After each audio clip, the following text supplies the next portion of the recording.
First thing I want to talk about, I think the audience would like to know, for you and Tristan, 92 days in the dungeon, you're in jail, Yep. your experience in there, we keep hearing about it, we read about it, but what was it like for you guys being in there? So I'll start by saying, and I have to make this clear, that the staff in the jail were exceptionally nice to me. They were very apologetic. The vibe was apologetic. Nobody was really treating me like a criminal. There were a few guys who were icy cold, I guess you could call them. They like to think of themselves as professional, but they were just inhuman. But over time, they warmed up, and I was exceptionally nice also to all the staff. Jail was terrible. I'm going to start by saying jail was terrible, and I was miserable inside of the jail cell. It's a good thing depression isn't real, because I would have been depressed. But I think in life that you get what you give, and I wanted to feel happier, so I tried my very best to make people happy. So when the old lady would bring me my food, I would sit and say, oh, this is the best food I've ever had. I've never had food this good. Did you cook this? I thought yesterday was the best, but you managed to surpass it again. How'd you do it? What's the magic ingredient? And I ended up making friends with them. Like I had grandmas in there, the old ladies cooking the food. And by trying to make people happy and smile all the time, I started to feel a lot happier.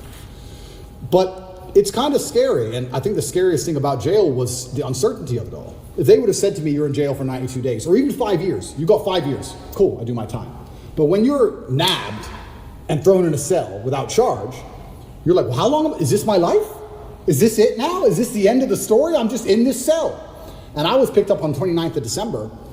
I went through this quick court case. Like I said, I'm inside of the jurisdiction of Romania, so I have to be very careful with what I say because the case is ongoing and we're in Romania and I can't leave Romania. But obviously Romanian court is in Romanian by law. So you're marched into this room, everyone speaks a language you don't understand for 15 minutes, and then you're marched off to jail. You're like, what even happened? What even happened to me? And they said, oh, here's the paper that explains it. I was like, that's in Romanian. And they said, oh, don't worry, you'll get a translation to English by law. I was like, okay, that's fine. But because I was picked up on the 29th of December and there was New Year's Eve and holidays, it was 2 weeks before I even knew why I was in jail.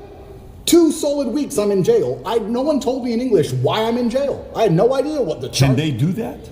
By law, you get it on the piece of paper in English, but it's translation, it's holiday. We need to find a translator. Right. There's a delay. And you speak zero Romanian. Zero. So they said, oh yeah, human trafficking. I'm like, what do you mean human trafficking? Who? When?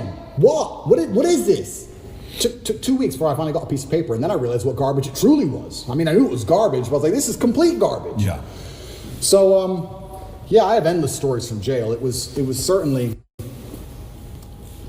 I don't think jail teaches you much new. What it does is confirm everything you already know. It confirms everything you know about the reality of the outside world, that you need to be physically strong so that you're not attacked by others, and mentally strong so you're not attacked by yourself. You learn who's on your side and who isn't. You learn who's a coward and who's not.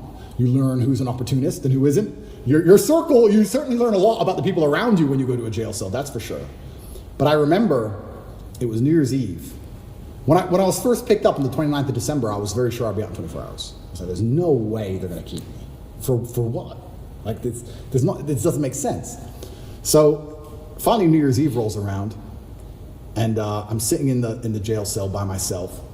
And in Romanian jail, you don't leave the room. It's not like an American jail where there's a yard or anything. You're stuck in the room. It's 3x4, and that's your existence. You just stay in the room. Are you by yourself? 24 hours Tristan? a day. At the beginning, I was by myself. And you're stuck in this room, and I'm sitting there. It's New Year's Eve, and there's a very faint speaker, maybe way down the hallway. The guards must have been having a little party for New Year's Eve. And there's this awful song. It's called the Ketchup song. I don't know if you know what it is. I don't want to sing it, but it goes, hey, hey, of course. That super annoying song. And I'm sitting there, and I know it's New Year's Eve because the fireworks start going off. And I'm looking out my tiny window, and I can just hear in the very long distance from the end of the hallway, hey, hey. And I'm sitting there looking out the window like, this can't be it. This can't be the end of my life. Even the cockroaches all over the walls didn't celebrate. There was maybe 15 cockroaches on the walls, right? And when it struck 12 and the fireworks went off, I kind of like, well, who's my friends in here? The cockroaches. I looked at them, even they didn't move. I was like, well, that's New Year's. It's funny because before that, a couple days before that, me and Tristan were discussing, do we want to do New Year's in Dubai? Do we want to go Courchevel? Shall we go Miami? We're all arguing, oh, that will be boring. That's too far. We had all these grandeur plans. Oh, finally we decided to go to Dubai. we were in Czech Republic at the time, and we decided to go to Dubai. And I said, let's stop in Romania so I can repack a suitcase. So That's it. That's the only reason. That's the only reason. So jet left Prague, landed in Romania. My jet was still on the runway. Came here overnight to pack a suitcase, spent the night, spoke to Greta with a pizza box, and it's 5 a.m. they got me before I flew back to Dubai. So that was my The infamous Greta pizza box situation. Greta pizza box.